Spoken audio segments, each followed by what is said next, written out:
Hello friends, welcome to our channel Technical Centre. आज इस video में हम आपके लिए एक जॉब अपडेट लेके आए हैं। ये अपडेट गेल इंडिया लिमिटेड की तरफ से लेकर आ रही है। तो चलिए इस वीडियो में बात करेंगे कि ये अपडेट किन के लिए है, इसमें कौन कौन से स्टूडेंट एलिजिबल हैं, इसके लिए क्या क्या क्वालिफिकेशन मांगी गई है, कब इसकी स्टार्टिंग डेट है, कब इसकी लास्ट डेट है, सारे डिटेल्स के बारे में बात करेंगे। उससे पहले अगर आप हमारे चैनल में पहली बार आए हैं तो हमारे चैनल को सब्सक्राइब जरूर कर दें और आज का ये वीडियो आपको अच्छा लगे तो इसे लाइक भी जरूर कर दें। चलिए देखते हैं। GAIL India Limited Maharatna PSU and India flagship natural gas company. ठीक है, जैसे कि आप जानते हैं गेल इंडिया लिमिटेड जो है वो भारत सरकार की महारत्न PSU है और इंडिया की एक बहुत बड़ी नेचुरल गैस कंपनी है। तो चलिए बात करते हैं कि इसमें कौन कौन सी पोस्ट आई हुई है और कौन कौन से स्टूडेंट इसके लिए एलिजिबल है। तो देखिए इसमें बहुत सारी पोस्ट आई हुई है, मगर हम बात कर लेते हैं कि हमारे इसमें जो टेक्निकल पोस्ट है वो कौन है। तो हमारी जो टेक्निकल पोस्ट है वो है 3rd नंबर से स्टार्ट है। 3rd नंबर में जो पोस्ट है वो है सीनियर इंजीनियर केमिकल। इसकी जो टोटल वैकेंसी है वो आपकी है 7। ठीक है, आगे मैं आपको बताऊंगा इसके लिए क्या क्वालिफिकेशन मांगी, सारी डिटेल। अभी हम देख लेते हैं कि पोस्ट नेम क्या है और उसके लिए टोटल सीट्स कितनी आई हुई है। नेक्स्ट आपकी वैकेंसी है सीनियर इंजीनियर मैकेनिकल, जिसकी जो टोटल सीट है वो है 51। ठीक है, चलिए नेक्स्ट पोस्ट देख लेते हैं। नेक्स्ट हमारी पोस्ट है सीनियर इंजीनियर इलेक्ट्रिकल। जैसे कि आप यहाँ देख रहे हैं कि पोस्ट का नाम सीनियर इंजीनियर इलेक्ट्रिकल, तो यहाँ पर सिर्फ इलेक्ट्रिकल ब्रांच वाले ही एलिजिबल नहीं है, उसके अल्टरनेटिव जितनी ब्रांच हैं वो भी इसके लिए एलिजिबल। तो मैं आगे बताने वाला हूँ कौन कौन से ब्रांच वाले हैं जो एक पोस्ट के लिए अप्लाई कर सकते थे, इसलिए आप वीडियो बिल्कुल भी स्किप ना करें। इसके लिए जो टोटल सीट आई हुई है वो आपकी आई हुई है 26। सीनियर इंजीनियर इंस्ट्रूमेंटेशन, इसके जो टोटल सीट आपकी आई हुई है 3 आई हुई है। सीनियर इंजीनियर सिविल, इसके जो आपकी टोटल सीट आई हुई है वो आपकी 15 सीट आई हुई है। नेक्स्ट आपकी है सीनियर इंजीनियर गेल टेल TCTM, इसके लिए जो टोटल सीट है वो आपकी 10 सीट आई हुई है। सीनियर इंजीनियर बॉयलर ऑपरेशन, इसके लिए टोटल आपकी जो सीट है वो 5 है। सीनियर इंजीनियर इन्वायरमेंटल इंजीनियरिंग, इसके लिए टोटल सीट जो आपकी वो 5 है। ठीक है, नेक्स्ट आपके देख लेते हैं सीनियर इंजीनियर ENP, इसके जो टोटल सीट आपकी 3 है। सीनियर ऑफिसर FNS, इसके जो टोटल आपकी सीट है वो 10 है। सीनियर ऑफिसर CNP, इसके लिए आपकी जो टोटल सीट है वो आपकी 10 है। ठीक है, नेक्स्ट आपके देख लेते हैं कौन सी पोस्ट है। नेक्स्ट आपकी पोस्ट है सीनियर ऑफिसर BIS, इसके जो टोटल सीट है वो 9 है। इस तरह आपकी जो टोटल पोस्ट हो गई, जो टोटल आपकी जो टेक्निकल पोस्ट होगी वो आपकी हो गई 154, यानी कि 154 सीट जो है वो टेक्निकल है, जिसके बारे में इस वीडियो में आपके लिए बात करेंगे। तो चलिए देख लेते हैं इसके लिए जो क्वालिफिकेशन रखी गई है वो क्या है, क्वालिफिकेशन इसके लिए क्या रखा गया है। तो मैं देख लेते हैं कि इसकी क्वालिफिकेशन सारे पोस्ट के लिए क्या है। हमारी जो पोस्ट थी वो 3rd नंबर पोस्ट से स्टार्टिंग थी। Post senior engineer chemical grade E2, पे स्केल 60,000 to 1,80,000, यानी कि इसकी जो पे स्केल है वो 60,000 से स्टार्ट होगी और ये आपकी अप टू 1,80,000 तक जाएगी। इसकी जो अपर एज लिमिट रखी है वो 28 ईयर्स रखी गई है और आपको कैटेगरी वाइज कुछ एज रिलैक्सेशन जो सेंट्रल गवर्नमेंट दी जाती है वो भी दी जाएगी, जिसके बारे में आपको आगे वीडियो में बताऊंगा। तो अभी देख लेते हैं इसके लिए क्वालिफिकेशन क्या है। इसके लिए क्वालिफिकेशन है बैचलर डिग्री या engineering in chemical, petrochemical, chemical technology, petrochemical technology, यानी कि केमिकल से रिलेटेड जितने भी ब्रांच है उनमें से किसी इन सभी में से आपने किसी से भी अगर आपने इंजीनियरिंग किया है या आपने BE या BTech किया है और आपके मिनिमम 65% मार्क्स है तो आप इस पोस्ट के लिए एलिजिबल हैं। और आपने मिनिमम 1 ईयर्स का पोस्ट क्वालिफिकेशन अगर आपने दिया हुआ है तो आप इस पोस्ट के लिए एलिजिबल हैं, यानी कि सभी पोस्ट के लिए आपके 1 ईयर्स की क्वालिफिकेशन एक्सपीरियंस रखी गई है। ठीक है, अब हम देख लेते हैं कि यहाँ जो मिनिमम आपकी 65 मार्क्स दी गई है, 65% मार्क्स, ये आपको कैटेगरी वाइज कुछ रिलैक्सेशन भी दी जाएगी जो मैं आपको आगे एक वीडियो में बताऊंगा, इसलिए आप बिल्कुल भी स्किप ना करें। अगर आपके 65% मार्क्स नहीं है तो आप बिल्कुल भी स्किप ना करें, क्योंकि मैं आगे आपको बताने वाला हूँ कि कैटेगरी वाइज सभी कैटेगरीज को कितने कितने परसेंटेज में छूट दी गई है। चलिए नेक्स्ट पोस्ट देख लेते हैं हमारी कौन सी थी। नेक्स्ट हमारी पोस्ट थी सीनियर इंजीनियर मैकेनिकल, जिसकी आपकी जो सीट थी वो 50+ सीट थी। इसकी भी ग्रेड पे जो वो सेम है, इसकी भी जो पे स्केल वो भी सेम है और इसकी भी एज लिमिट जो है वो नॉर्मली 28 ईयर्स है। बाकी कैटेगरी वाइज आपको कुछ रिलैक्सेशन दी जाएगी। इसके जो क्वालिफिकेशन आपकी मांगी वो मांगी bachelor degree in mechanical production and industrial manufacturing, mechanical automobile. अगर आपने इनमें से किसी से भी अगर आपने BE या BTech किया है और आपके मिनिमम 65% मार्क्स हैं तो आप इस पोस्ट के लिए एलिजिबल है और आपके पास मिनिमम 1 ईयर्स का एक्सपीरियंस होना चाहिए। ठीक है, आप देख सकते हैं कि एक्सपीरियंस आपको किस फील्ड में मांगा गया है, सभी के लिए सेम फील्ड रखा गया है। नेक्स्ट हम देख लेते हैं कि सीनियर इंजीनियर इलेक्ट्रिकल, जो आपकी नेक्स्ट पोस्ट है वो सीनियर इंजीनियर इलेक्ट्रिकल की है। इसके लिए भी जो ग्रेड पे है, पे स्केल है, वो सारी चीज़ें सेम है। इसके जो क्वालिफिकेशन मांगा गया वो bachelor degree in engineering in electrical and electronics, यानी कि अगर आपने इलेक्ट्रिकल इंजीनियरिंग किया है या इलेक्ट्रिकल एंड इलेक्ट्रॉनिक्स से आपने इंजीनियरिंग किया और मिनिमम आपके 65% मार्क्स है और आप साथ में आपके पास 1 ईयर का मिनिमम क्वालिफिकेशन एक्सपीरियंस है तो आप इस पोस्ट के लिए एलिजिबल हैं। चलिए नेक्स्ट पोस्ट देख लेते हैं। नेक्स्ट हमारी पोस्ट है senior engineer instrumentation grade E2 पे scale 60,000 to 1,80,000, age limit 28 years. इसके जो क्वालिफिकेशन मांगी गई वो मांगी गई bachelor degree in engineering in instrumentation, यानी कि आपने अगर बी या बीटेक किया है इंस्ट्रूमेंटेशन इंजीनियरिंग से या इंस्ट्रूमेंटेशन एंड कंट्रोल से या इलेक्ट्रॉनिक्स एंड इंस्ट्रूमेंटेशन से या इलेक्ट्रिकल एंड इंस्ट्रूमेंटेशन से या इलेक्ट्रिकल एंड इलेक्ट्रॉनिक्स इंजीनियरिंग से, अगर आपने इलेक्ट्रिकल एंड इलेक्ट्रॉनिक्स इंजीनियरिंग से किया है या आपने इलेक्ट्रॉनिक्स इंजीनियरिंग से किया है तब इस पोस्ट के लिए एलिजिबल है और आपके मिनिमम 65% मार्क्स है और आप साथ में आपके पास मिनिमम 1 ईयर्स का पोस्ट एक्सपीरियंस आपके पास है तब इस पोस्ट के लिए आप एलिजिबल हैं। ठीक है, चलिए देख लें, अब अच्छे से देख लेंगे कि सारे पोस्ट के लिए कौन कौन से ब्रांच है जो एलिजिबल है, क्योंकि नाम तो यहाँ पे इंस्ट्रूमेंटेशन है, आप देख सकते हैं कि इन्हें बहुत सारे डिफरेंट ब्रांच भी एलिजिबल है। तो अब अच्छे से देख लेंगे कि कौन कौन से पोस्ट के लिए कौन कौन से ब्रांच वाले एलिजिबल हैं। नेक्स्ट आपकी है सीनियर इंजीनियर सिविल। ठीक है, इसके भी ग्रेड पे इसके लिए सारी चीज़ें सेम है। तो हम क्वालिफिकेशन के बारे में बात कर लेते हैं। Bachelor degree in engineering in civil with minimum 65%। अगर आपने बीटेक किया है और सिविल इंजीनियरिंग से और आपके मिनिमम 65% मार्क्स है और साथ में आपके पास 1 ईयर का एक्सपीरियंस है तो इस पोस्ट के लिए एलिजिबल है। नेक्स्ट आपका देख लेते हैं सीनियर इंजीनियर गेल TCTM। ठीक है, इसकी भी सारी चीज़ें सेम है, ग्रेड पे स्केल सारी चीज़ें सेम है। इसके लिए जो क्वालिफिकेशन मांगी है वो मांगी गई है bachelor degree in engineering in electronics, अगर आपने इलेक्ट्रॉनिक्स से इंजीनियरिंग किया है या इलेक्ट्रॉनिक्स एंड कम्युनिकेशन इंजीनियरिंग किया है या इलेक्ट्रॉनिक्स एंड टेलीकम्युनिकेशन इंजीनियरिंग किया है या आपने टेलीकम्युनिकेशन इंजीनियरिंग किया है या आपने इलेक्ट्रिकल एंड इलेक्ट्रॉनिक्स इंजीनियरिंग से किया है या आपने इलेक्ट्रिकल एंड टेलीकम्युनिकेशन इंजीनियरिंग किया है और आपके मिनिमम 65% मार्क्स है तो आप इस पोस्ट के एलिजिबल है और आपके पास साथ में 1 ईयर का एक्सपीरियंस भी होना चाहिए। चलिए नेक्स्ट देख लेते हैं। नेक्स्ट आपकी है सीनियर इंजीनियर बॉयलर ऑपरेशंस। इसके लिए आपकी जो क्वालिफिकेशन मांगी गई है वो मांगी गई है bachelor degree in engineering in chemical, अगर आपने बीटेक आपने केमिकल इंजीनियरिंग से किया है या आपने मैकेनिकल इंजीनियरिंग से किया है या आपने इलेक्ट्रिकल इंजीनियरिंग से किया है और साथ में आपको 60% मिनिमम मार्क्स है तो इस पोस्ट के एलिजिबल है। और अब अच्छे से एक चीज़ ध्यान से देखिएगा कि किस पोस्ट के लिए कितने मिनिमम मार्क्स बताए गए, क्योंकि मैं आपको आगे बताने वाला हूँ कि उसमें कितने रिलैक्सेशन आपको कैटेगरी वाइज दी जाएगी और सबके लिए साथ में आपके मिनिमम 1 ईयर्स का एक्सपीरियंस आपको मांगा गया है। नेक्स्ट आपकी पोस्ट देख लेते हैं। नेक्स्ट आपकी पोस्ट है सीनियर इंजीनियर इन्वायरमेंटल इंजीनियरिंग। इसके लिए आपके जो क्वालिफिकेशन मांगी वो मांगी है bachelor degree in engineering in environment, अगर आपने इन्वायरमेंटल से इंजीनियरिंग किया है और मिनिमम 65% आपके मार्क्स है और साथ में 1 ईयर का एक्सपीरियंस है तो आप इस पोस्ट के लिए एलिजिबल है। नेक्स्ट आपकी जो पोस्ट है वो है सीनियर ऑफिसर E&P। ठीक है, इसके जो क्वालिफिकेशन मांगी है वो bachelor degree in engineering in petrochemical, अगर आपने पेट्रोकेमिकल से इंजीनियरिंग किया है या मैकेनिकल से इंजीनियरिंग किया है या केमिकल से इंजीनियरिंग किया है या माइनिंग से या इलेक्ट्रिकल से या सिविल से तो इस पोस्ट के लिए एलिजिबल है। आप अच्छे से देखिएगा कि सिविल मैकेनिकल और इलेक्ट्रिकल बहुत सारे पोस्ट के लिए एलिजिबल है, जिनका नाम जरूरी नहीं कि जिनका नाम सीनियर इंजीनियर इलेक्ट्रिकल है या सीनियर इंजीनियर सिविल है, उसके अलावा बहुत सारे ऐसे पोस्ट हैं जिनके नाम क्या है E&P, जैसे कि आप यहाँ देख सकते हैं इसमें भी आपके इलेक्ट्रिकल मैकेनिकल सिविल ये सारे ब्रांच भी एलिजिबल है। तो अच्छे से देखते जाएंगे किस पोस्ट के लिए कौन कौन से ब्रांच वाले एलिजिबल है। साथ में आपके 1 ईयर का एक्सपीरियंस मांगा गया, आप देख सकते हैं किस फील्ड में आपके एक्सपीरियंस मांगी गई है। नेक्स्ट आपकी है senior officer fire and safety.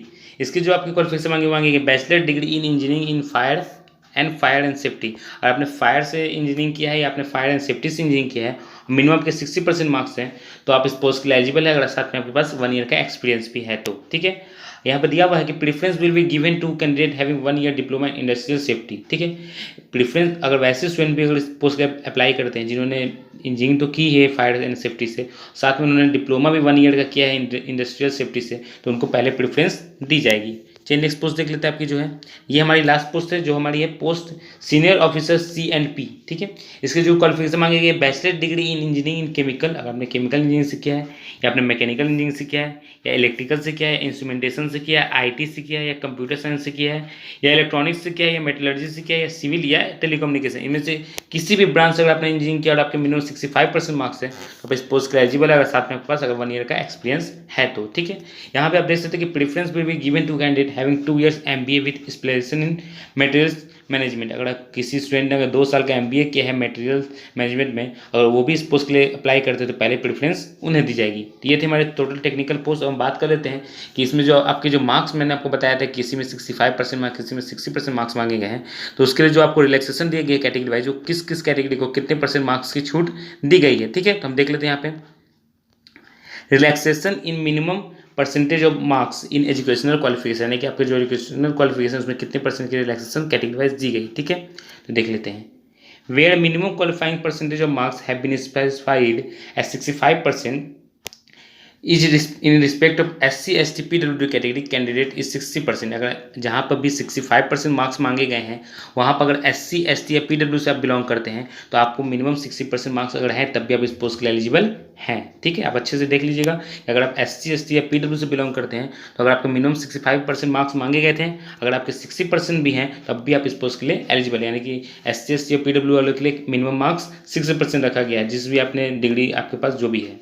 Next है wherever minimum qualifying percentage of marks have been specified as 60%, relax minimum qualification respect of SC ST PWD candidate is 55%। यानी कि जहाँ पर भी 60% मार्क्स मांगा गया मिनिमम, वहाँ पर अगर आप SC ST या PW से बिलोंग करते हैं तो मिनिमम आपके 55% मार्क्स होने चाहिए, तब भी आप इस पोस्ट के लिए अप्लाई कर सकते हैं। ठीक है, चलिए हम देख लेते हैं कि अपर एज लिमिट जो है वो कैटेगरी वाइज कितनी रिलैक्सेशन दी गई है।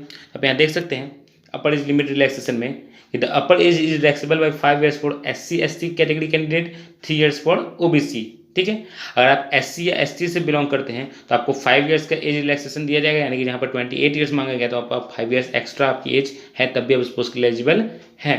और अगर आप OBC या NCL से बिलोंग करते हो तो आपको 3 years का एज रिलैक्सेशन दिया जाएगा। ठीक है, हम देख लेते हैं कि इसकी जो पे स्केल है, ठीक है, और इसके जो अलाउंसेस है, जितने बेनिफिट्स है वो कौन कौन से बेनिफिट्स, कितने पे स्केल्स, ये सारी चीज़ें आपको हम देख लेते हैं। तो यहाँ आप देख सकते हैं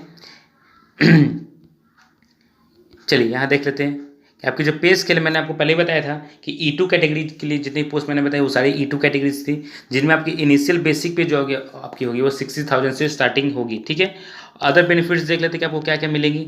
तो पे एंड अलाउंसेस, बेसिक पे is as applicable in grade variable adherence allowances at the applicable rates and perks and allowances under cafeteria approach. यानी कि आप जहाँ आपकी जब जॉब हो जाएगी तो आपको अदर जितने भी सेंट्रल गवर्नमेंट के अलाउंसेस होते हैं वो आपको बेसिक पे दी जाएगी। ठीक है, वेरिएबल पे आपकी जो परफॉर्मेंस रिलेटेड पे है वो क्या होगी, आपके अलग अलग होगी। ठीक है, आपकी जो आप देख सकते हैं कि सारे पोस्ट के लिए जो आपकी पे स्केल वो मैंने आपको पहले ही बता दिया था। अदर बेनिफिट्स आपको क्या मिलेगी, तो आप जान से company accommodation, leased accommodation, HRA, medical facility, सारी चीज़ आपको पता है सेंट्रल गवर्नमेंट की जॉब में ये सारी चीज़ें आपको फैसिलिटी सारी आपकी दी जाती हैं। ठीक है, हम देख लेते हैं नेक्स्ट इसकी जो प्लेसमेंट असाइनमेंट है वो क्या क्या। अगर आप इस पोस्ट के लिए अगर आप सिलेक्ट होते हैं तो आपको कहाँ पे जॉब दी जाएगी। Selected candidate may be posted at the any of installation project office at sector of GAIL India limited और एनी ऑफ सब्सिडरीज। यानी कि आपका जब सिलेक्शन होता है तो गेल इंडिया के जितने भी ऑफिस हैं, इंस्टॉलेशन ऑफिस है या प्रोजेक्ट ऑफिस है, जितने भी ऑफिस हैं, सारे साइट्स हैं, उनमें से कहीं पर भी आपको जॉब दिया जा सकता है। या गेल इंडिया लिमिटेड की जो सब्सिडरी होंगी, ठीक है, या जो ज्वाइंट वेंचर होगी गेल इंडिया से, उनमें भी आपको जॉब दिया जा सकता है। ठीक है, नेक्स्ट हम देख लेते हैं कि इसकी जो एप्लीकेशन फ़ी है वो क्या है। तो at the time of submission of online application candidate belonging to general EWS OBC NCL are required to pay non refundable fee of 200 रुपये। अगर आप जनरल EWS या OBC NCL से बिलोंग करते हैं तो आपको 200 रुपीज़ एप्लीकेशन फ़ी देनी पड़ेगी। ठीक है, इसका अप्लाई लिंक जो है मैं आपको डिस्क्रिप्शन बॉक्स में दे दूंगा, वहाँ से जाकर इसे डायरेक्टली अप्लाई कर सकते हैं। ठीक है, नेक्स्ट आप देख सकते हैं कि SC ST PWD category candidates are exempted from payment of application. यानी कि अगर आप SC ST या PW से बिलोंग करते हैं आपको कोई भी एप्लीकेशन फ़ी नहीं देनी है, आपके लिए जो फॉर्म है ये फ्री है। नेक्स्ट आप देख सकते हैं कि इसको अप्लाई कैसे करनी है। Candidate will be required to apply online through GAIL website. आपको गेल की वेबसाइट पर जाना है, आपको वहाँ से अप्लाई करना है। तो इसका मैं जो अप्लाई लिंक हूँ आपको डिस्क्रिप्शन बॉक्स में दे दूँगा, वहाँ से जाकर के आप इसे डायरेक्टली अप्लाई कर सकते हैं। नेक्स्ट आप देख सकते हैं कि आपको अप्लाई करने से पहले valid email ID, mobile number ये सब होनी चाहिए। नेक्स्ट आप देख सकते हैं कि receipt number obtained through payment gateway if applicable. ठीक है, जब आप पेमेंट कर देंगे तो आपको वहाँ पे एक रिसिप्ट नंबर मिलेगा, उससे आपको अच्छे से अपने पास नोट करके या उसका आप प्रिंट लेकर के रख लीजिएगा, वो बहुत ही इंपॉर्टेंट है। नेक्स्ट स्टेज में जब सिलेक्शन स्टेज आएगी तो वहाँ पर बहुत ही उसका जरूरत पड़ने वाला है। ठीक है, candidate are not required to submit hard copy of application form to GAIL at the stage. ठीक है, कैंडिडेट जितने भी कैंडिडेट उनको कोई भी हार्ड कॉपी भेजने की जरूरत नहीं है। ठीक है, गेल के ऑफिस में सारी चीज़ें जो आपकी फॉर्म का अप्लाई होगी वो ऑनलाइन ही होगी। ठीक है, नेक्स्ट हम बात कर लेते हैं कि कुछ इंपॉर्टेंट पॉइंट इसके देख लेते हैं कि इस पोस्ट से रिलेटेड और कुछ इंपॉर्टेंट पॉइंट क्या क्या बताई गई हैं जो हमारे लिए जानना बहुत ही जरूरी है। ठीक है, चलिए यहाँ देख लेते हैं।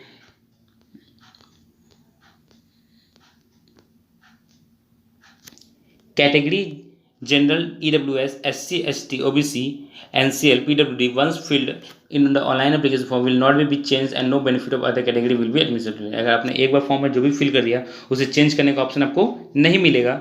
The OBC candidate who belong to creamy layer are not entitled for OBC concession, such candidate have to indicate their category as general. ठीक है, अब नेक्स्ट यहाँ देख सकते हैं कि only shortlisted candidate who are found opportunately eligible based on the online application data and document submitted will be call for participant. ठीक है, जितने भी एप्लीकेशन जाएंगे सबको शॉर्टलिस्ट किया जाएगा, उनके बाद आगे की प्रोसेस सिलेक्शन प्रोसेस जो है वो आपको किया जाएगा, उसके बारे में आपको उस वेबसाइट पे अपडेट कर दिया जाएगा। ठीक है, आपको अगर अप्लाई करने जो सिलेक्शन प्रोसेस जब स्टार्ट होगी उसके अगर 120 डेज यानी कि 120 दिन के अंदर आपको कोई भी उनकी तरफ से मेल या मैसेज या कॉल नहीं आता है तो आप समझ जाए कि आपको क्या है सिलेक्शन प्रोसेस के लिए शॉर्टलिस्ट नहीं किया गया है। ठीक है, आपको रिजेक्ट कर दिया गया है।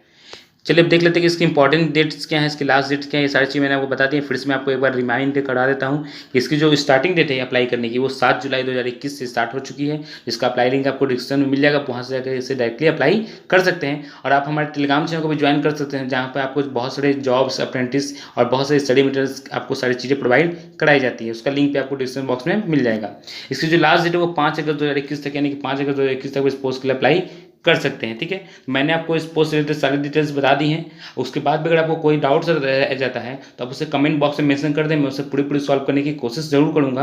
अगर आज का ये अपडेट आपको अच्छा लगे तो इसे लाइक कर जरूर कर दें और हमारे चैनल को सब्सक्राइब कर दें और ये अपडेट अपने फ्रेंड्स के साथ भी शेयर करें। Thank you.